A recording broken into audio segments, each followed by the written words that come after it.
Adding and subtracting mixed numbers.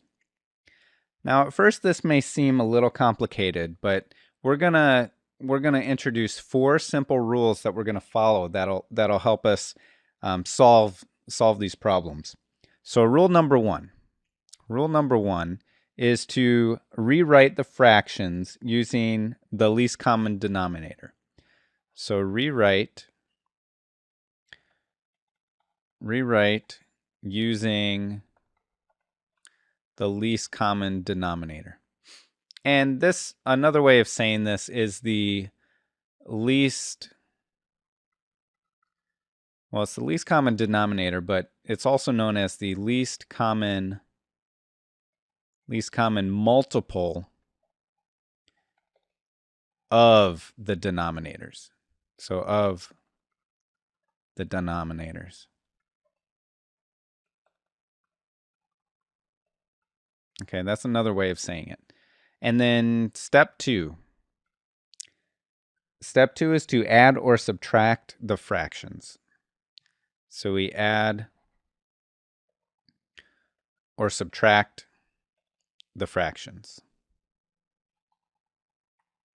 Okay, you're going to do that first. Take care of the fractions first. And then step 3 is add or subtract the whole numbers. So add or subtract whole numbers.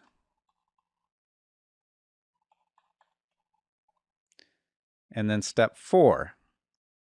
Step 4 is going to be to simplify.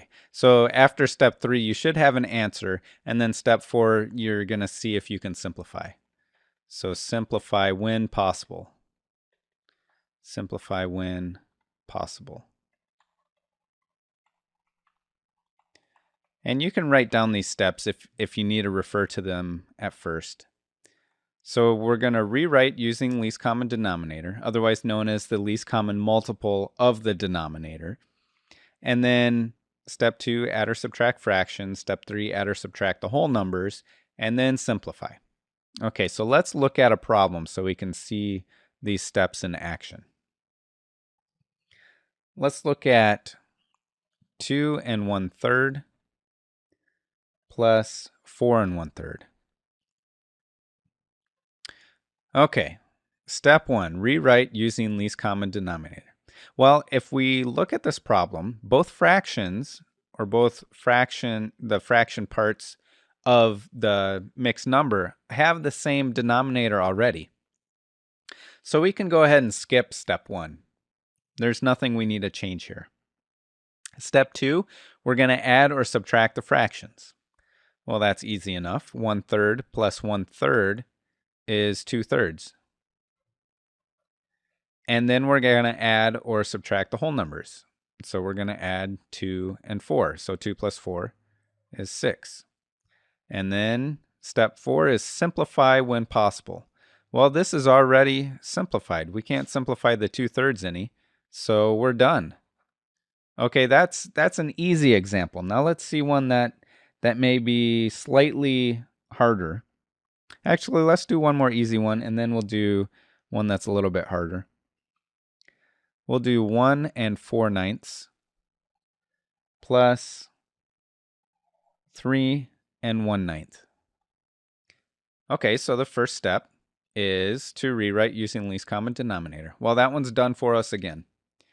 And then we add or subtract the fractions. So look at the fractions here. We have 4/9 plus 1/9.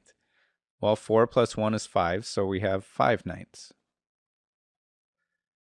And then step 3, add or subtract the whole numbers. So 1 plus 3 will give us 4. And then simplify when possible.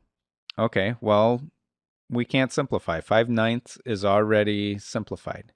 So we're done. Okay, so those two are pretty easy ones. Now let's look at one where we actually have to do a little more work. Let's look at one where the fractions are different. So we will actually have to do step 1. So 2 1/12 plus 1 3/4. Okay, look at step 1. Rewrite using the least common denominator. Well, what's the least common denominator for 12 and 4? What do they both go into?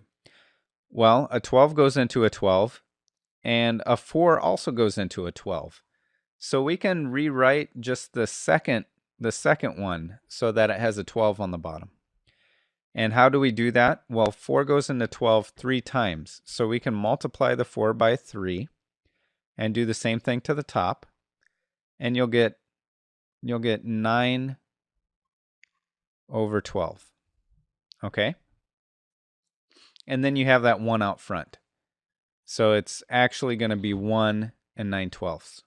Okay, but that fraction we're going to rewrite as 9/12. So we have 2 and 1/12 plus 1 and 9/12. Okay, we're ready for step 2. Add or subtract the fractions. Okay, look at the fractions. We have 1/12 and we have 9/12. So we can add the numerators since we have the same denominators. So 1 plus 9 will give us 10. And then the 12 stays the same. So we have 10/12. And now we're ready for step 3. Add or subtract the whole numbers. So we have 2 plus 1, which is 3. And then step 4. Simplify when possible. Well, we can simplify this fraction. We can divide both the top and the bottom by 2. So we'll get 3, and 10 divided by 2 is 5, and 12 divided by 2 is 6. And we can't simplify it anymore, so we are done. Okay, that's some examples of adding. Now let's look at one where we subtract. And you're not going to be able to see the steps, so hopefully we can remember what they are. So let's look at 1 and 17/20 minus 1 and 12/20. Okay, what was step 1? Well, step 1 was changing the fractions so they have the least common denominator. Well, in this case, they both have the same denominator, so we don't have to change anything. All we have to do is subtract the fractions. We can skip to step 2. So subtracting the fractions, well, we have 17/20 minus 12/20. Can you do that? Well, yeah, 17 is bigger than 12, so you can take 12 away from it. So you get 17 minus 12, which is going to give you 5. Right? 17 minus 12 gives you 5. And that'll be 5/20. And then we subtract the whole numbers. So 1 minus 1. Well, 1 minus 1 is 0. So we don't have to write a 0. We can just leave it with the fraction, 5/20. Okay, and then the last step, and you can actually see it up here, is simplify. So can we simplify this? Well, yeah, we can. 5 goes into both of them. So we can divide the top by 5 and divide the bottom by 5. And you'll get 1 on the top, right? 5 divided by 5 is 1. And then 20 divided by 5, which is 4. So 1/4 is our answer. And we're done with that one. I hope this is starting to make a little bit of sense for you. I'd like to show you one more where you may have to borrow. Okay, let's look at this problem. 3 and 12/19 minus 2 and 13/19. Okay, the problem with this one, now if you go back to step 1, you'll see that they already have the same denominators, so we don't have to change anything. But the problem is when you go to subtract the fractions, you have 12/19 minus 13/19, which is going to give you a negative number. So what we need to do is borrow from the 3 here. Okay, and that's going to be, so we're going to borrow 1 from the 3. So change the 3 to a 2, and we're borrowing 1, which in terms of 19ths is 19 19ths. So we're going to rewrite this fraction as 2 and 19 19ths plus 12 19ths.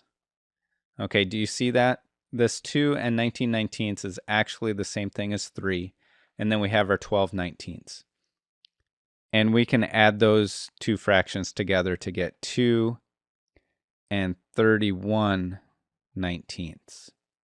Okay, which is improper, I know, but you'll see why we need to do that when we subtract here. So we're going to subtract this one, the 2 and 13 19ths.